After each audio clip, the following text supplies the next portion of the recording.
بسم الله الرحمن الرحيم. السلام عليكم ورحمة الله وبركاته. ما doonaysaa inaad qanciso macaamiil badan si ay kaga iibsadaan wax badan. Haddaba maanta waxaan ku barayaa xeelado in badan la soo tijaabiyey oo la sugay inay shaqaynayaan. Ku soo dhawaada Meecaad Podcast. Fadlan taabo jalaska si aan mowduucna kuu dhaafin. Ha ilaawin share iyo like. لأجاريهم قلدت ظاهر ما فيهم فبدوت شخصا آخر كي أتفاخر. Sales person waa shaqaale ama loo shaqeeyay kaasoo iibiya alaab, adeeg iyo fikrad iyo wixii la mid ah.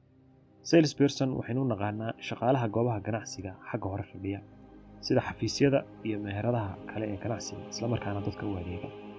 Waxa aan ugu magac daray iibiye sare ama sales person uu ka duwan yahay qof xafiis fadhiya oo dadka u soo gala waxay rabaan ka iibiya, laakiin aan awood u lahayn inuu qofkaas ku qanciyo inuu ka iibsado ka badan inta uu rabay.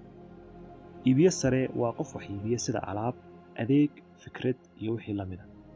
Waa qof awood iyo karti u leh inuu wax badan ka iibiyo isaga oo ka duulaya dareenkaaga, dookhaaga, jeebkaaga, baahidaada iyo waxa aad xiisaynayso. Wuxuu awoodi karaa inuu ka iibiyo guri qiimihiisu joogo $100,000 adiga oo sitay lacag dhul oo aan ka badnayn $20,000. sidoo kale waa qofka furfuran ee markaad soo gasho meherad xagga hore kugu soo dhaweynaya si ixtiraam iyo dhaqan wanaagsan leh, isla markaana kuu shaqaynaya oo ku qanacsan haddii aad wax ka iibsato iyo haddii aanad wax ka iibsan. Dhibaatooyinka dalkeena haysta ee ugu badan waxaa ka mid ah dadka aan u qaadanno iibiyaasha lama siiyo ama looma xusho qof shaqadan qaban kara. Waa qof caajis badan, xafiis ka fadhiya, aan wax badan ka ogeyn waaqaca suuqa iyo halka wax maraya. Runtiina taasi waxay dhaawac ku tahay cid kasta oo maal gashata ganacsi. Waa in loo xushaa qof shaqadan ku fiican isla markaana loo sameeyaa kaabis iyo aqoon dheeraad ah oo ku saabsan shaqada uu hayo. Qodobadan ayaa wax ka taraya iibiyaal sare oo tayo leh in la helo. 1. Waa inaad aqoon fiican u leedahay waxaad iibinayso. Maxaa yareeyay dadka Soomaalida ah ee dhulka ama guryaha iibiya? Maxay dad badan xirfadaas ugu shaqaysan waayeen? Xog ogaal.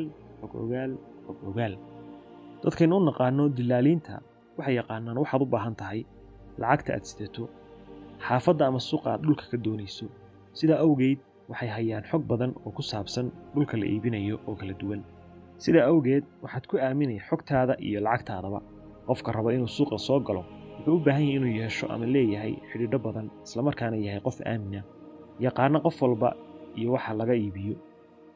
Sidaa awgeed waxaa muhiim ah in iibiyaha sare uu noqdo qof xayndaabkaasi si fiican u yaqaana. Qodobka 2. Shallaacada hore. Aragtida ugu horeysa ee macmiilku kuu soo galo ayaad ku soo jiidan kartaa. Tusaale, maxaan kugu yidhi markaan muuqaalka bilownay?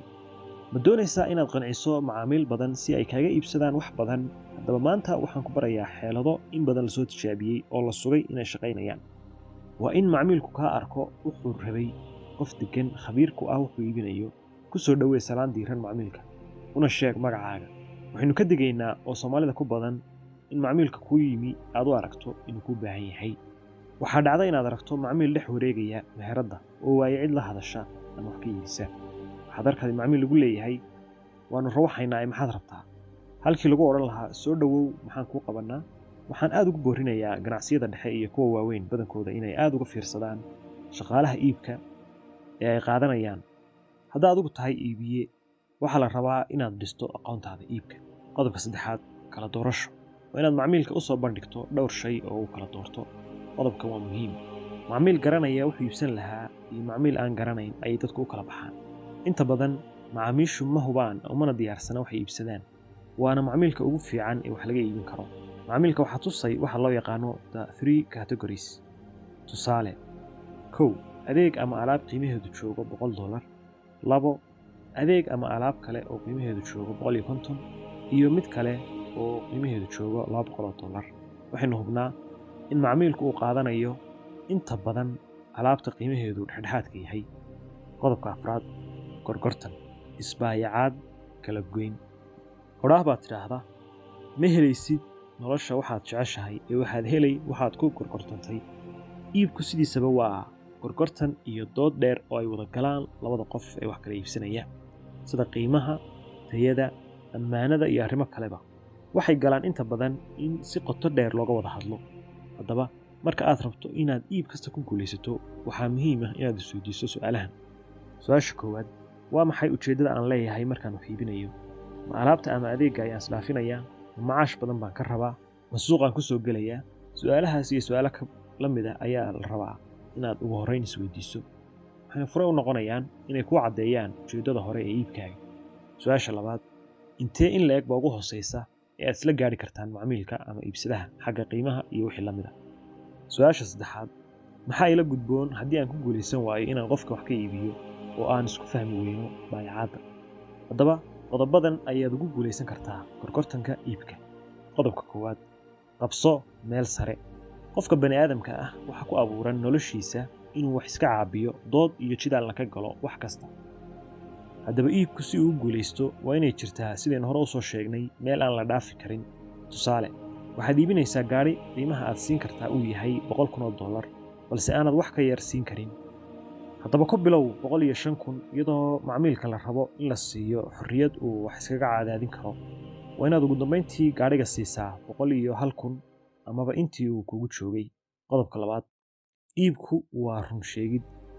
macmiilka aad wax ka iibinayso waa qof kula mid ah isla markaana leh dareemo, garasho iyo aqoon. sida awgeed waxaa iibka ka xaaraan ah been ku soo xirogeli. qofka macmiilka ah waa inaad ku soo dabto run, nasteexo iyo talo. talada waxaad ka siinay waxa uu doonayo adigoo eegaya inuu anfacayo adeegan ama alaabtani. qodobka saddexaad, weli waxaan ku dhex jiraa qodobada qofku ugu guulaysan karo gorgortanka iibkee. ma haysatid hay'ad samafal. iibku maaha inaad wax walba uga tanaasusho qofka iibsada ah, markasta waa inaad wax isdhaafsataan. qodobka afraad, samee jawi soo jiidasho. maxaan uga jeednaa jawi soo jiidasho?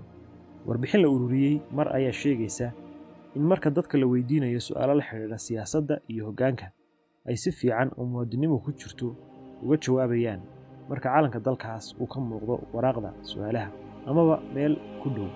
taas macnaheedu waxay tahay waa inaad iibsadaha geliso jawi aanu iska hayn karin inuu iibsado adeeggaas ama alaabtaas. tusaale, waxaad furatay dukaan lagu iibiyo ubaxa, muddo ayuuna furnaa balse wuu socon waayey.